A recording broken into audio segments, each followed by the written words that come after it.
बिस्मिल्लाहिर्रहमानिर्रहीम। अस्सलामु अलैकुम वरहमतुल्लाहि वबरकातुहू।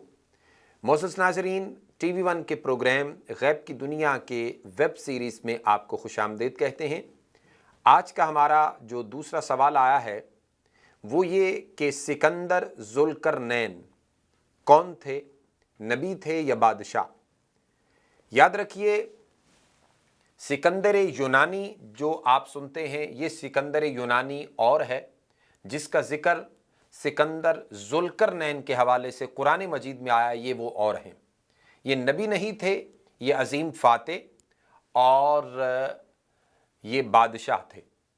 यही वो सिकंदर ज़ुल्करनैन है जिन्होंने याजूज माजूज के गिर्द एक अज़ीम शान दीवार तामीर की, जो कुर्ब क़यामत खुलेगी और ये बाहर आएंगे। लिहाजा ये नबी नहीं थे, फ़ातेह और अज़ीम बादशाह थे। और सिकंदर यूनानी और है, ये सिकंदर ज़ुल्करनैन और है। बहुत शुक्रिया।